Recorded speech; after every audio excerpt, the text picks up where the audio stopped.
Hey everyone, my name is Virginia Jennings and I'm a published science fiction author as well as an illustrator through PDMI Publishing LLC. When I'm not writing novels or illustrating, I like to write short stories and flash fiction. You can find these on my blog, Exploring Human Potential Soaring Among the Stars, at www.virginialorijennings.com. I've spent the better part of a year studying book events and book signings, trying to figure out what works and what doesn't. For this year's Promo Day 2014, I'd like to bring my findings to you. If you're finding this on YouTube or social media, be sure to come on over and find out more at www.promoday.info. Feel free to ask any questions you might have. All of the presenters would love to hear from you. So, you've spent months, if not years, writing your book, another bundle of years waiting for it to be published, and now you finally have a printed copy in your hands. You can't wait to be the person sitting behind that table with a long line of people around the block just waiting to buy your book. Pause for a moment. You need to be prepared. So, first off, where should you do a book signing or author event? The answer? Anywhere that already has a decent amount of traffic. Bear in mind, if your location is hard to find, most people will give up before they even find you. Fellow PDMI author Greta King came up with the idea of scheduling book readings at her local park. Parents can listen while their children run and play, or children can listen to children's stories while parents chill in the shade. That sounds like a great afternoon to me.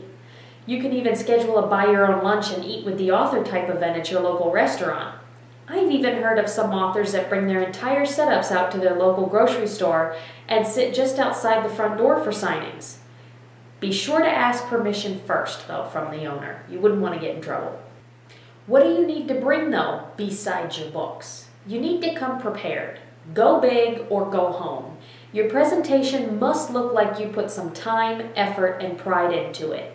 It and you must stand out in the crowd. Plain booths get the least amount of attention. You just can't drop your books on the table and expect to draw crowds anymore. Also, dress for success. Make sure you're dressed neatly and professionally. If you have a name tag, consider wearing it. I can't count how many times I've heard visitors ask if the person behind the table was really the author of the book in front of them. You know, once you get authors dressed in different clothes than the ones that are on their posters, people just get confused. This is your livelihood. Dress like you mean it. Set your table up like you mean it. Not like you just carry a stack of books in the back seat of your car and decided to come sit them out in the sun for the day. Learn from the Olympics. That's the theme for today. The biggest lesson of all. Entertain your guests before pestering them to buy something. Tell them a story or two, engage in conversation, or play a game with them. I'm even going to go so far as to say that conversation alone doesn't always cut it. Most authors already do this, which means you won't stand out very well. You could start off by using a theme to attract attention and maybe even a gimmick to draw them in closer. Kim Poovey, for example, writes historical fiction. She dresses as one of her main characters and even designs her booth to look like it would fit in well with the story. Lace and a few antique tables, plus her own Victorian-era outfits, really draw people over and get them interested enough to want to talk to her, at least about her outfit. Then she tiptoes into talking about her books. You can find out more about Kim Poovey and her books at www.kimpoovey.blogspot.com. But don't promote in your guest's face. Don't shove your work at them. Some people are shy, others just don't like feeling like they must buy something if they come to check out your table. Think about it. Everyone has limited funds these days. It can be pretty intimidating walking up to an author and deciding whether or not you like the book enough to part with your money for it. You should also really have some promotional materials on hand, something that they can take home with them. Some people might be limited on time, others might not have cash on them and would prefer to check out your work online. Make sure you set out some business cards, and you can even use postcard templates on Vistaprint.com to create rack cards for your books. Your book cover, blurb, QR code to Amazon, and your website link up all into one sharp-looking postcard for your visitors to take with them. They may even share it with their friends. Here's a tip that I learned from Jack and Cindy, fellow PDMI authors who do really well during book signings. Have your promotional materials off to the side so visitors can slide by and grab some without feeling obligated to come by and visit with you.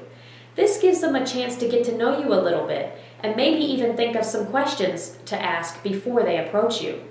Jack and Cindy write murder mystery novels. You can find out more about them at www.jncwordsmiths.com. Also, always have some way your visitors can sign up to follow you.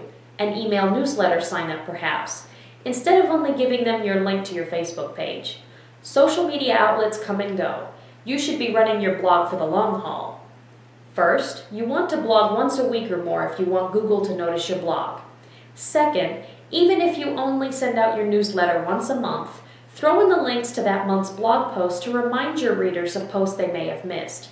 Encourage your guests to interact with you on your blog, as not all of your guests will be a member of each particular social media. Your website and your blog should be your home.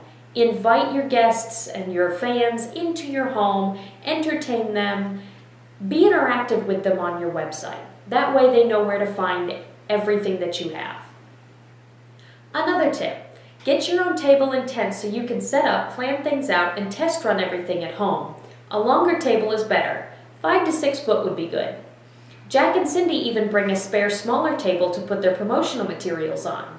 Set up a test run of your table outside in your yard if you can, or in your living room if you can. Check to see that items can't be blown over. How do you do this? By getting down and blowing forcefully at your setup. Yes, it sounds crazy, and you might look a little silly too, but that preparation will help.